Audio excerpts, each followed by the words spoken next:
She heard nothing from him or about him for a year.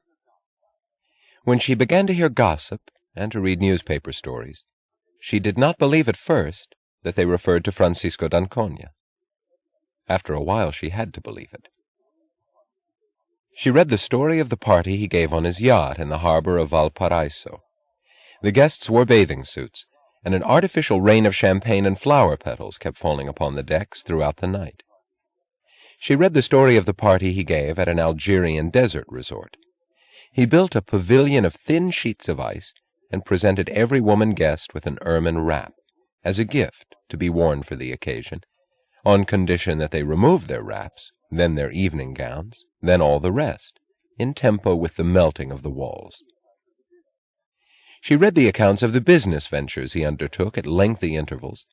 The ventures were spectacularly successful and ruined his competitors, but he indulged in them as in an occasional sport, staging a sudden raid, then vanishing from the industrial scene for a year or two, leaving d'Anconia copper to the management of his employees. She read the interview where he said, "Why should I wish to make money? I have enough to permit 3 generations of descendants to have as good a time as I'm having." She saw him once, at a reception given by an ambassador in New York. He bowed to her courteously, he smiled, and he looked at her with a glance in which no past existed. She drew him aside. She said only, "Francisco, why?" "Why what?" he asked. She turned away. "I warned you," he said. She did not try to see him again. She survived it. She was able to survive it because she did not believe in suffering. She faced with astonished indignation the ugly fact of feeling pain and refused to let it matter. Suffering was a senseless accident. It was not part of life as she saw it. She would not allow pain to become important. She had no name for the kind of resistance she offered, for the emotion from which the resistance came. But the words that stood as its equivalent in her mind were, "It does not count. It is not to be taken seriously." She knew these were the words, even in the moments when there was nothing left within her but screaming, and she wished she could lose the faculty of consciousness so that it would not tell her that what could not be true was true. Not to be taken seriously. An immovable certainty within her kept repeating, "Pain and ugliness are never to be taken seriously." She fought it.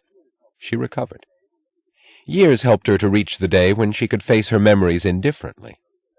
Then the day when she felt no necessity to face them. It was finished, and of no concern to her any longer. There had been no other man in her life. She did not know whether this had made her unhappy. She had had no time to know.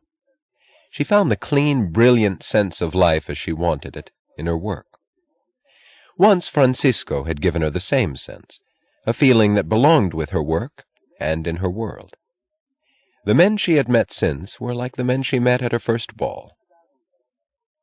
She had won the battle against her memories, but one form of torture remained, untouched by the years, the torture of the word, "Why?" Whatever the tragedy he met, why had Francisco taken the ugliest way of escape, as ignoble as the way of some cheap alcoholic? The boy she had known could not have become a useless coward. An incomparable mind could not turn its ingenuity to the invention of melting ballrooms. Yet he had, and did, and there was no explanation to make it conceivable, and to let her forget him in peace.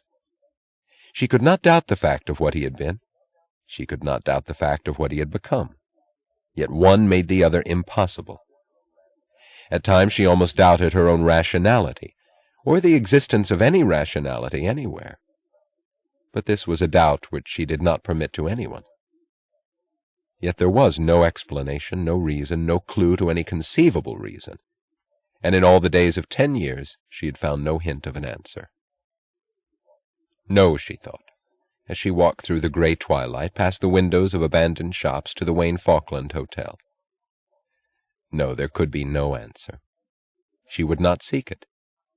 It did not matter now. The remnant of violence, the emotion rising as a thin trembling within her, was not for the man she was going to see. It was a cry of protest against a sacrilege, against the destruction of what had been greatness. In a break between buildings, she saw the towers of the Wayne Falkland. She felt a slight jolt in her lungs and legs that stopped her for an instant. Then she walked on evenly.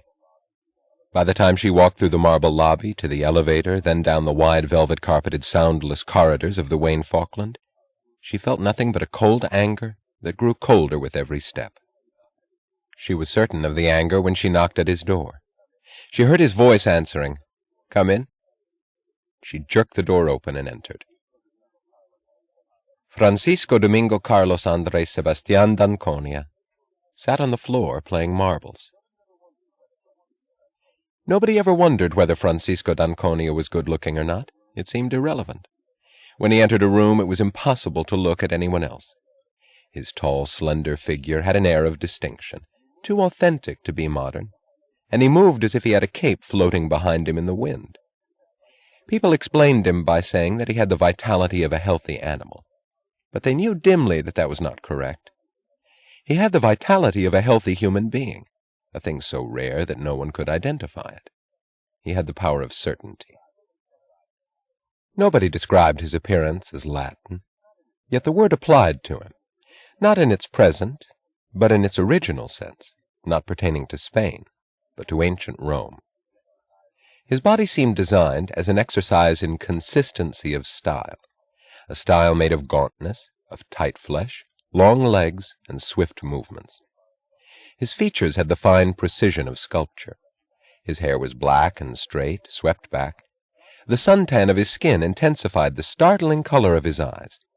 They were a pure, clear blue. His face was open, its rapid changes of expression reflecting whatever he felt, as if he had nothing to hide. The blue eyes were still and changeless, never giving a hint of what he thought. He sat on the floor of his drawing-room dressed in sleeping pajamas of thin black silk. The marbles spread on the carpet around him were made of the semi-precious stones of his native country, carnelian and rock crystal. He did not rise when Dagny entered. He sat looking up at her, and a crystal marble fell like a teardrop out of his hand. He smiled the unchanged, insolent, brilliant smile of his childhood. "Hi, Slug." She heard herself answering irresistibly, helplessly, happily. "Hi, Frisco." She was looking at his face. It was the face she had known. It bore no mark of the kind of life he had led, nor of what she had seen on their last night together. There was no sign of tragedy, no bitterness, no tension.